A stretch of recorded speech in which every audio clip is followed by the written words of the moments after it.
नमस्ते।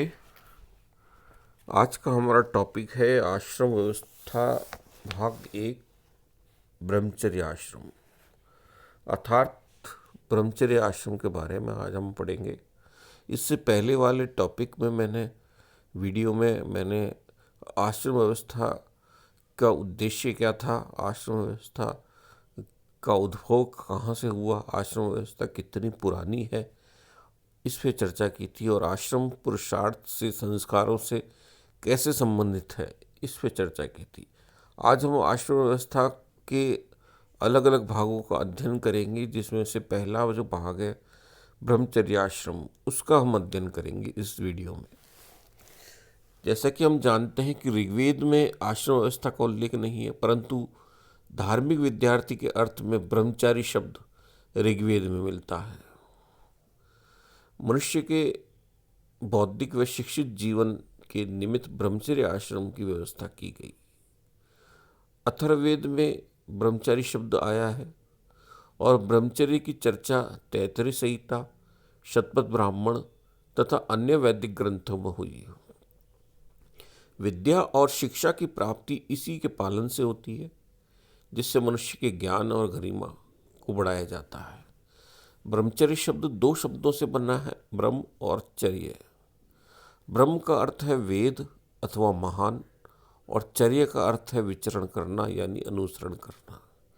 इन दोनों का सम्मिलित अर्थ है ब्रह्म के मार्ग पर चलना या वेद मार्ग पर चलना।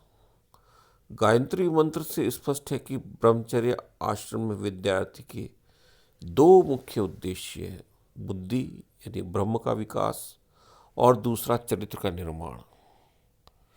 डॉक्टर ओम प्रकाश के अनुसार इस आश्रम में बालक अपनी इच्छा और मनोभावों को नियंत्रण करके अतीत के साहित्य को पढ़ता है, बड़ों का आदर करता है, सादा जीवन व्यतीत करके उच्च विचारों को अपनाता है। महाभारत में दिए गए ब्रह्मचारी के कार्य व कर्तव्य क्या है? महाभारत में उल्लेखित है कि ब्रह्मचर्य आश्रम में रहने वाले ब्रह्मचारी को अंतर बाहर की शुद्धि, वैदिक संस्कार और व्रत नियमों का पालन करते हुए अपने मन को वश में रखना चाहिए।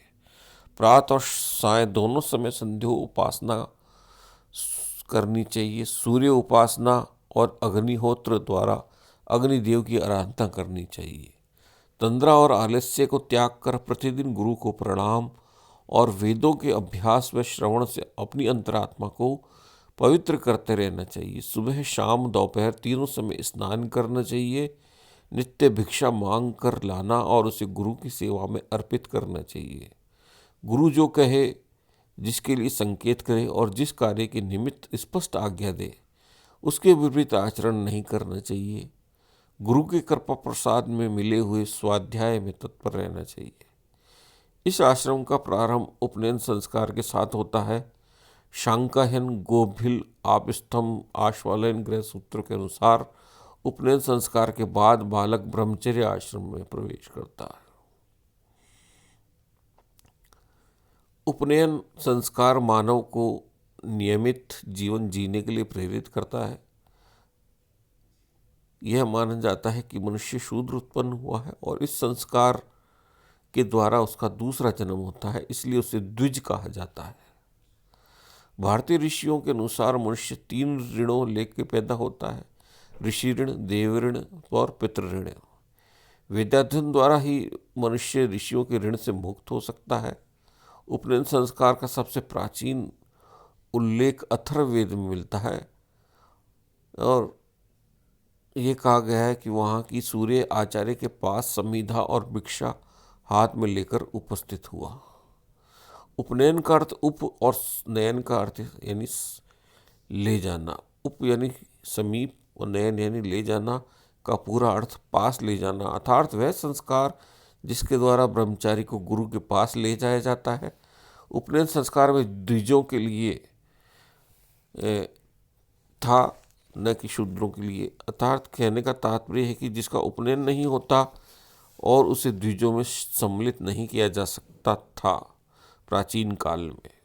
द्विज का अर्थ यानी दोबारा जन्म लेना। शतपथ ब्राह्मण में उल्लेखित है कि उद्दालक संविदा हाथ में लेकर आचार्य के पास जाता है। उपनयन संस्कार के बारे में मैंने आपको बताया था पहले उपनयन संस्कार की वीडियो में कि गर्भाधान या जन्म के 8वें वर्ष में ब्राह्मण का, क्षत्रिय का 11वें वर्ष में और वैश्य का 12वें वर्ष में, ब्राह्मण का उपनयन वसंत ऋतु में, क्षत्रिय का ग्रीष्म ऋतु में, वैश्य का शीत ऋतु में किया जाना चाहिए। तो इस तरह से वस्त्रों के बारे में भी अलग अलग वाद विवाद है कि ब्राह्मण को कौन सा वस्त्र धारण करनी चाहिए, कि ब्राह्मण को पटुआ के सूत का, क्षत्रिय को सन के सूत का, वैश्य को मृग चर्म का वस्त्र धारण करना चाहिए। और आपस्तम्भ धर्म सूत्र में लिखा है कि सभी वर्णों के लिए भेड़ के चर्म का या कम्बल का विकल्प स्वीकारा। तो इस तरह से अलग अलग उपनयन संस्कार की विधि विधानों का वर्णन यज्ञोपवीत धारण करना चाहिए, यज्ञोपवीत धारण कराया जाता है। इसमें ये यज्ञोपवीत धारण किया जाता है। स्त्रियों को, जो ब्रह्मवादिनी स्त्रियां होती थी, जो हम ज्ञान के प्रति समर्पित होती थी और सिर्फ सद्दुवती होती तो सीधे ही विवाह कर लेती थी, तो इस तरह ब्रह्मवादिनी को उपनयन संस्कार करवाना, वेदाध्ययन करवाना आदि किया जाता था। लड़कियों को उपनयन के प्रतीक के रूप में यज्ञोपवीत धारण करना पड़ता था।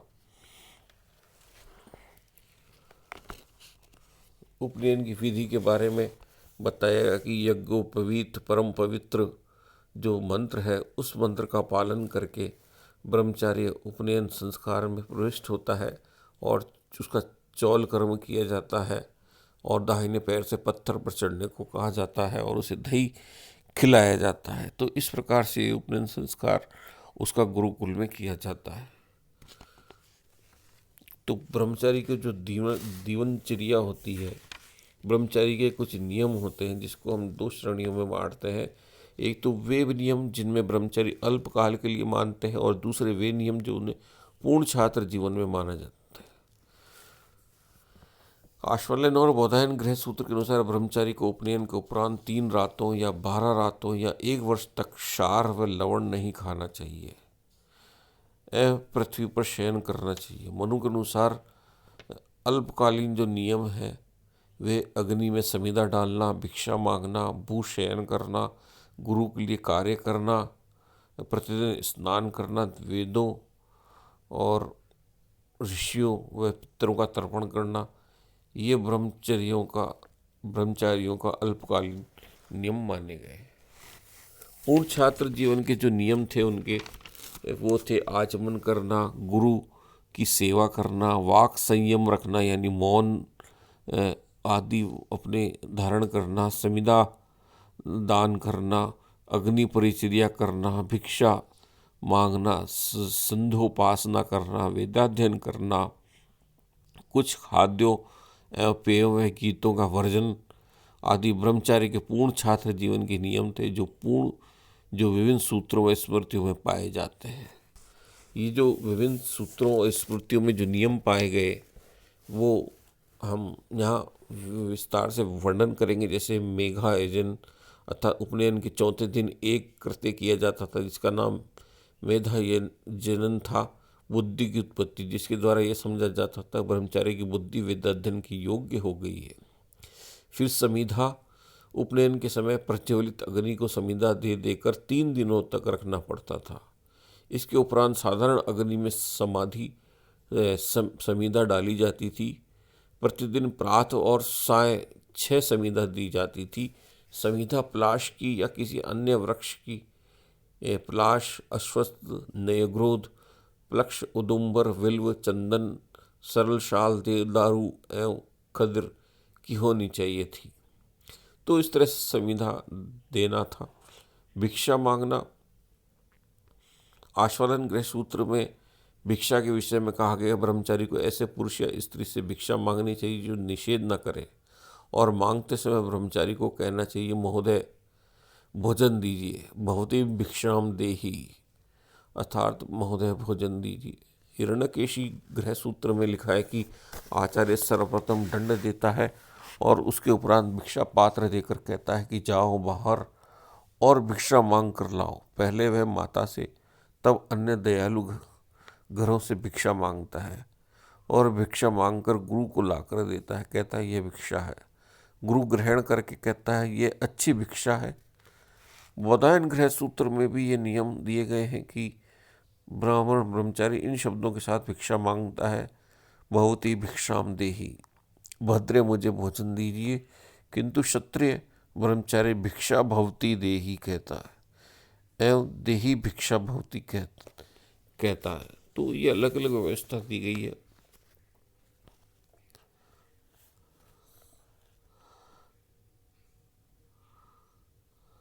ब्रह्मचारी झूठा नहीं छोड़ता था और पात्र को धोकर रख देता था। बचा हुआ शुद्ध भोजन गाड़ दिया जाता था या बहा दिया जाता था या गुरु के शूद्र नौकर को भोजन दे दिया जाता था। मनु के अनुसार ब्रह्मचारी समिधा लाने व भिक्षा मांगने का अतिरिक्त गुरु के लिए पात्रों में जल भरता था, पुष्प एकत्र करता था, गोबर मिट्टी कुश आदि जुटाता था। संध्या उपनयन के दिन प्रात की संध्या नहीं की जाती थी। जैमिनी के अनुसार गायत्री मंत्र बतलाने के पूर्व संध्या नहीं होती थी। अतः उपनयन के दिन दोपहर से संध्या का प्रारंभ होता था और इस कार्य को प्राप्त संध्या उपासना है, संध्या वंदन या केवल संध्या कहा जाता था। ये कभी 3 बार था, प्रातः दोपहर साय की जाती थी। अत्रि ने लिखा कि आत्मज्ञानी द्विज को दिन में 3 बार संध्या करनी चाहिए। याकलव्य ने इन तीनों संध्याओं को क्रम से गायत्री प्रातकालीन, सावित्री मध्यकालीन और सरस्वती सायकालीन कहा। सामान्यतः संध्या 2 बार प्रातः और साय की जाती थी। संध्या उपासना की प्रमुख क्रियाएं थी आचमन, जो बैठकर उत्तर व पूर्व दिशा में करना चाहिए। इसके पवित्र स्नान में पवित्र जल होना चाहिए। जल को अधरों से 3 बार स्पर्श करना। गीले हाथ दाहिने हाथ से आँख, कान, नाक, उर सिर को छूना चाहिए। ये क्रिया सभी धार्मिक क्रियाओं में देखी जा सकती है। दूसरा प्राणायाम। प्राणायाम को योग सूत्र में श्वास व प्रश्वास का गतिच्छेद कहा गया है।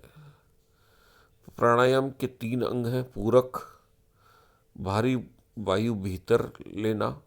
कुंभक, श्वास को लिए रखना। और रेचक, फेफड़ों से वायु को बाहर निकालना। मार्जन मंत्रों द्वारा अपने ऊपर 3 बार पानी का छिड़काव करना। मार्जन करते समय ओम, गायत्री व अपोहिष्टा नामक 3 मंत्र दोहराए जाते थे। अगमर्षण, पाप को भगाना। गौ के कान की भांति दाहिना हाथ का रूप बनाकर उसमें जल लेकर नाक के पास रखना और उस पर श्वास लेकर ऋतम च नामक 3 मंत्रों के साथ पृथ्वी पर बाई और जल फेंक दिया जाता था। अर्घ्य, सम्मान के साथ सूर्य को जलार्पण करना। इसमें दोनों हाथ जुड़े हुए हो, उनमें जल लेकर गायत्री मंत्र कहते हुए सूर्य की ओर उन्मुख होकर 3 बार जल गिराना होता था। यदि सड़क पर हो या कारागार में हो, यदि जल सुलभ न हो तो धूल से ही अर्घ्य देना चाहिए। गायत्री मंत्र या गायत्री, जब गायत्री का पवित्र मंत्र ऋग्वेद की ऋचा है, ये सविता सूर्य को संबोधित किया गया है। बौधायन गृह सूत्र के अनुसार ब्रह्मचारी अग्नि में पलाश की या अन्य किसी यथोचित वृक्ष की 4 लकड़ियां घी में डुबोकर डालता है और अग्नि, वायु, आदित्य एवं व्रत के स्वामी के लिए मंत्रोच्चारण करता है और आहुति देते हुए स्वयं स्वाहा कहता है। सूत्रों और टीकाओं में गायत्री के उपदेश के विषय में बहुत से जटिल नियम हैं, किंतु ये जटिल नियमों एवं अंतर व्यावर्तियों भूस्व के स्थान को लेकर उत्पन्न किए हैं। उपस्थान बौधायन के अनुसार उदयम, उद्युत्यम, चित्रम, चतक्षु, ये उद्गात के साथ प्रातःकाल सूर्य की पूजा की जाती थी। साय को वरुण की प्रार्थना व मंत्रों के साथ उपासना की जाती थी। तो वेदाध्ययन, जैसे श्वेताश्वतरोत्तर उपनिषद में गुरु को ईश्वर के पद के रूप में रखा गया है और महाभारत में एकलव्य की कथा से स्पष्ट है कि गुरु की महत्ता वह एकनिष्ठ भक्ति की जानी चाहिए। गौतम, वशिष्ठ, धर्मसूत्र, मनु, याकलव्य ने लिखा कि जो ब्रह्मचारी का उपनयन करता है और उसे संपूर्ण वेद पढ़ाता है वही आचार्य है। विद्यार्थी आचार्य से अपना आचार एकत्रित करता है। शिक्षा कार्य मौखिक था। सर्वप्रथम प्रणय, व्यावर्ती एवं गायत्री ही पढ़ाई जाती थी। इसके उपरांत वेद के अन्य भाग पढ़ाए जाते थे। प्राचीन भारत वेदाध्ययन की प्रणाली का संक्षिप्त विवेचन शांकायन गृह सूत्र के अनुसार इस प्रकार है कि गुरु पूर्व या उत्तर में मुख करके बैठता है, शिष्य उसके दाहिने और उत्तराभिमुख बैठता है। यदि 2 से अधिक शिष्य हो तो स्थान के अनुसार जैसा चाहे बैठ सकते हैं।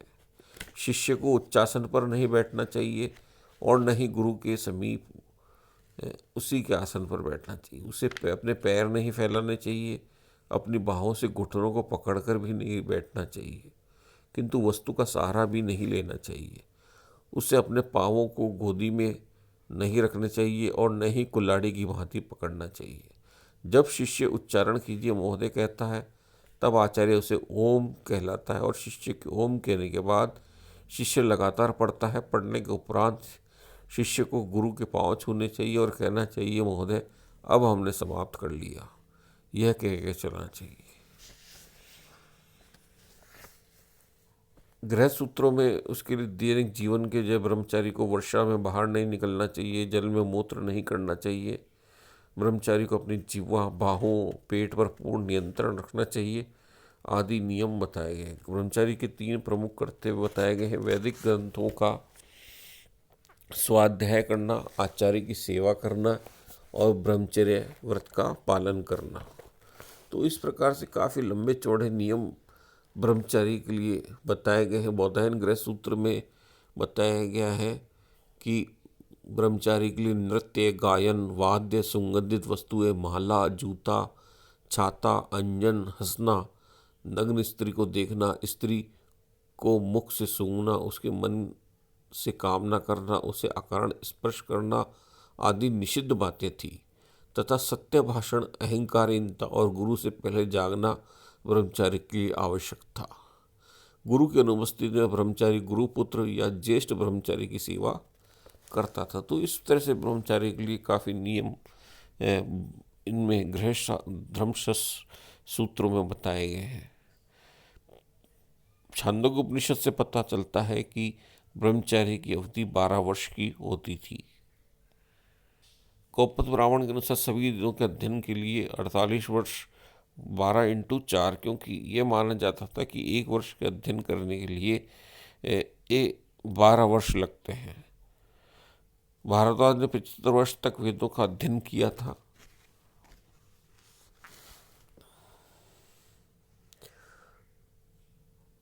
ब्रह्मचारी के प्रकार हम देखें तो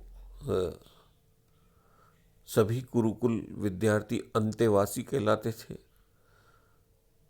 और विद्या प्राप्त करने के वाले कई प्रकार के विद्यार्थी होते। महाभारत के शांति पर्व के अनुसार 3 प्रकार के छात्र विद्या प्राप्त करते हैं: उत्तम, मध्य, कनिष्ठ। आचरण, व्यवहार व बुद्धि के आधार पर हम देखते हैं कि 2 वर्ग है, उपकुर्वाण और नैष्टिक। उपकर्वाण विद्यार्थी वे होते थे जो गुरुकुल में 10 से 15 वर्ष तक विद्या का प्राप्त करते थे, गृहस्थ जीवन में प्रवेश करने के लिए घर लौटते थे। मनु के अनुसार उपकुर्वाण ब्रह्मचारी यथाशक्ति गुरु दक्षिणा देकर गुरु से आज्ञा प्राप्त करके घर लौटता था और उपकर्वाण विद्यार्थी में 3 प्रकार के स्नातक होते थे: वेद स्नातक, व्रत स्नातक और वेद व्रत स्नातक। दूसरा नैष्ठिक। नैष्ठिक ब्रह्मचारी 8 वर्ष में उपनयन संस्कार के बाद 48 वर्ष तक ब्रह्मचर्य व्रत का पालन करते हुए 56 वर्ष तक अध्ययन करते थे। कभी कभी वे जीवन पर्यंत गुरु के समीप रहकर अध्ययन करते थे और अंत में उन्हें ब्रह्मलोक की प्राप्ति होती थी, उनका पुनर्जन्म नहीं होता था। वे सभी विद्यार्थी जो गुरुकुल में रहते थे वे अंतेवासी कहलाते थे।